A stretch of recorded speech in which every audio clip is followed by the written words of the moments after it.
Hey guys, it's Granger. Welcome to the Smiths. This is our family vlog channel. If you're new to the channel, welcome. This is where we tell our story of me and my family here at our farm in Texas and touring whenever we have touring.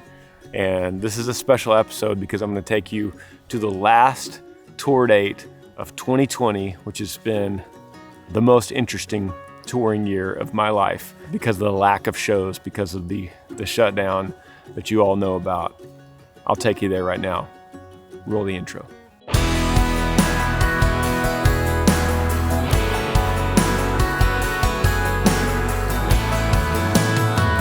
Don't you love it when the good guys win?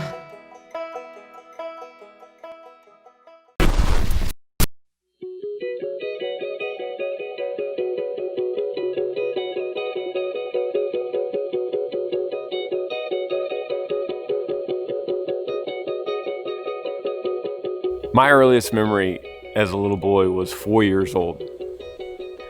I remember looking out of this window we had. It looked out, and you could see on a hill all these cars on a distant highway. And I remember thinking, distinctly as a 4-year-old, I remember thinking, where are those cars going? And why can't I go with them? I feel like traveling, touring is just in your blood. You're kind of born with it. And I've always had this gypsy soul that wants to travel, that doesn't want to stay in one place too long. And that's why mixing my music and the poetry that I used to write as a kid that eventually turned into lyrics, and then matching those lyrics to melodies when I started playing guitar at 14. That's why it felt so right to take that and then mix it with travel, which was, I feel like it's just always been in me. And traveling with this group of guys mixed with my need for camaraderie that I got out of football when I was playing high school, junior high football. And it was like the perfect thing for my life, to tour with my friends, to travel to new cities, to wake up in a new town and see the sights, see a different culture of a new town, to try their food and drink their coffee. Though it's been exhausting over 15 years of doing this, it gets tiring, but I'm rejuvenated by the energy of the fans. So you travel, you don't sleep much, you wake up, and then you get this energy from a new crowd that, for the most part, each night hasn't seen me, maybe ever, or maybe they haven't seen me in a long time. Maybe it's been a year since they've seen me in the show, and maybe we've put out a new song since they've seen me, or a new record, and they want to hear that. And so they're excited. It's like a birthday party or a festival celebrating me getting to play my songs to them for the first time. And it's hard to explain, but that's this energy that would refuel us every night, me and my band and crew. And most people see me. They see me on the covers of TV shows or magazines or whatever. But my crew has such a massive part of this journey. Not just the band, not just the guys playing the instruments, but the crew, the guys that are setting up, the guys that are every night opening the boxes, pulling the covers off of the consoles and unrolling the cables and setting up the mic stands and getting the guitars all perfect, getting the sound right, getting the lights dialed in just perfectly so that every night is just as special as the night before. And then we walk out there and then we see the crowd and they're just going crazy. And it wasn't always like that, don't get me wrong. At the beginning, no one cared. And the reason, and probably the fact that they didn't care, and we pushed on and pushed forward and got one fan at a time that did care, and then 2 fans that cared, and then there was 10 that cared, and then there was people that cared enough to come to the front row. And then there was enough people to form 2 layers of front row. And I remember we used to judge a night by how many layers a front row was. So we would say, how's it look out there? Oh, the front row's like 5 rows deep. Oh my gosh, 5 rows deep. That's incredible. And then came the sold out shows in the small venues. And how's it look out there? Man, it's sold out. There's 350 people in there. We would get so excited. And that just grew and grew, and the passion grew, but the energy and the motivation was always the same until 2020. And that's why this year has been such a learning experience for all of us. And I put on my Instagram yesterday as I was sitting at the venue in Corpus that this isn't a sob story. This isn't another sad story about 2020, because that's not what I want to give you. It's not what I want this to be about. I want this to be more about the lesson that we learned as a group, because we've always had adversity. Life is full of adversity. And I know that some people might look at a singer like me and be like, man, he's got it made. And I wish I could convince you that that's just not the case, because every day we have to win again. It's like every day the score is settled and we have to prove ourselves again, or it's all for nothing. And when we didn't get a chance to prove ourselves in 2020, it was tough on the soul. It was tough on the spirit. It was tough on me as a leader to look my band in the eye and say, I don't know when the next gig is coming. And when I tell them, I don't know when the next gig is coming, that's the same thing as saying, I don't know when your next paycheck is coming to pay for the meal and pay your bills for your family. And that's tough, man.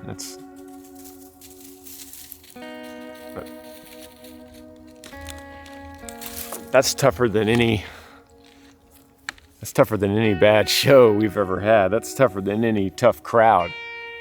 To be able to have to write that email to those guys when this first hit, and we were able to last 2 or 3 months on salary. And then when we realized the company can't sustain all these, 14 salaries with 0 income, I had to write an email to everyone to say that they're going to health insurance only, and then they're going to go show by show as we get them, and I don't know when the next one's coming. And then last night was the last show of the year. And that's usually a time when we celebrate. The last show of the year is usually a time when we're so excited. We get to take a little break. We get to see our families. We get to celebrate the holidays. We get to reflect on a really good year, that we built something better than it was the year before. And I think 2020 is the first time in a long time when we didn't get better than we were before.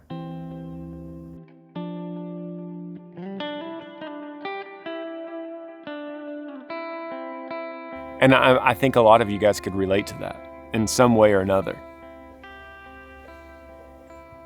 But it's also a time when we could look back now and say, you know what? I'll never take a good moment for granted. And I'll redefine what a good moment is.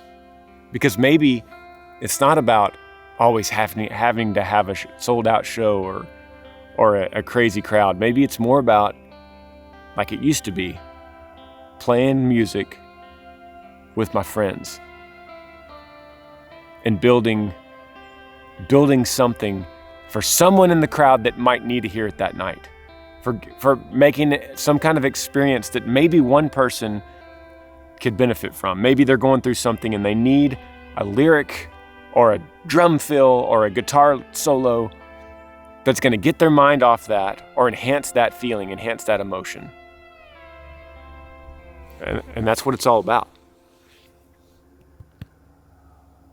And that's what this year has taught me. And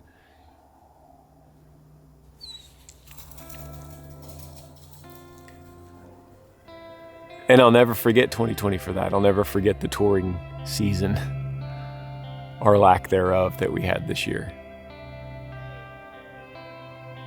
and we'll see what happens in 2021. And I've said this so many times, it's not a matter of if it gets normal again, it's just when. It's a matter of when it will.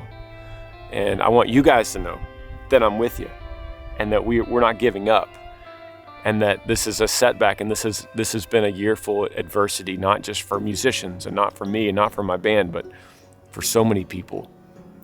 But I want to tell you guys that I believe in hope, and I believe that we can find joy, that we only find joy from things that aren't of this world. And that's where my peace comes from. And I want you guys to know that we're so excited that this new album is out, and eventually, maybe not now, we'll get to play it for you. That's all I have for this video. I know this was a different video. And the Smiths it's always been, sometimes it's me and the family always on the farm in the RV, doing something as a family together. And then there's times when it's me on tour, because this is about our lives, and it would not be about our lives if I didn't include tour at all. And I just want to thank you guys for letting me have this outlet on the Smiths to sit here on this log in the woods and tell you about it. So if you haven't subscribed, please hit that little subscribe button, and we'll see you next video. Yeah. If you're like me, then you might be a little less blacktop, a little more gravel. If you're like me, then you might see an old farmhouse on the hill as a castle. Heaven really ain't that far. It's a sunset and a backyard and a shady porch with a guitar and a pretty girl singing along. Oh, you ain't gotta have it all to have it good. Oh, no, you wouldn't change a thing even if you could. When the little things mean everything, that's when you got everything you need. If you're anything like me.